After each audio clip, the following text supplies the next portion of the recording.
Hi, Debbie Elder with Shady Oak Primary School. I wanted to talk to you today about the importance of building a culture on your campus. We at Shady Oak put a lot of effort into building our culture here at school, in so much that we take the first 2 weeks of school and use it just for that purpose. There's no academics. We talk about expectations. We discuss rules, why they're in place. We talk about how we resolve conflict on our campus. We talk about how we treat each other. We talk about what it is to feel like a Shady Oak person and what that means when you go out into the community, what expectations are of our students, both on and off campus. And it's really an opportunity to get crystal clear. And so everybody understands expectations. That is really, really important so that we can start to build something that we're proud of, right? And I think once you establish expectations, then, which we've experienced for the last several years, you can get down to teaching. The behavior in the classroom is kind of taken care of.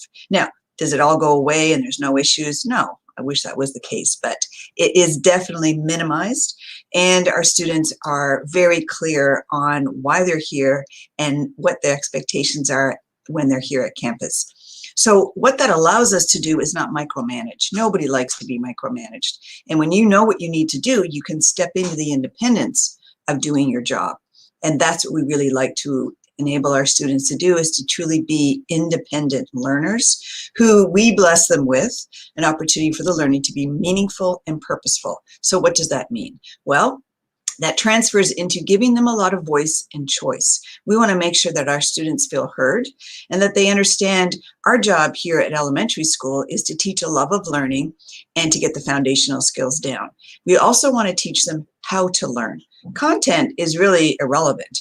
I'm not saying that there isn't content you need to know. Please don't hear that. But the content that you learn, the foundational skills, super important. But the extenuating content that you learn, I mean, it's right here on my phone. Why do I need to remember and memorize the state capitals? I need to know there are capitals. I need to know there's states in the United States of America. But is it really worth my time or my students' time to memorize all those states? I don't think so. I think our time is better spent working on problem solving and critical thinking and collaborative work, way more than memorizing a bunch of random facts that they can easily refer to. We like to think that we teach our students how to ask questions that Google can't answer, how to really, really think through a problem, how to use their Friday afternoons when they have Genius Afternoon to come up with ways to innovate, to really be thinking outside the box.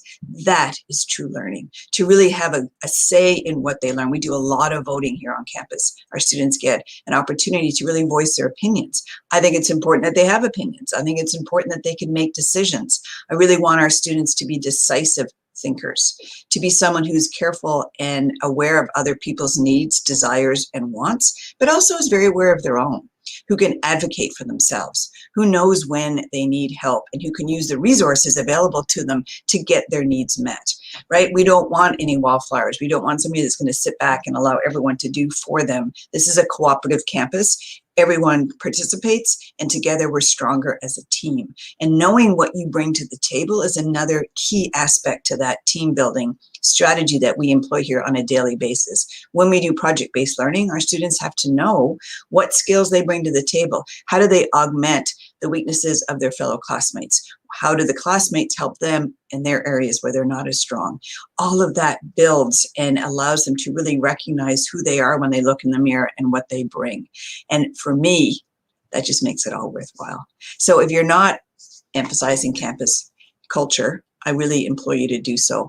One last thing that we do at the end of each day is we have a compliment circle, which reinforces our love of each other and our ability to stay connected. When you're in a compliment circle, you don't know who you're going to be next to. You don't know which direction the circle is going to go that day. So you really have to come up with something great to say about everyone in your class so that you can ensure you're not caught off guard.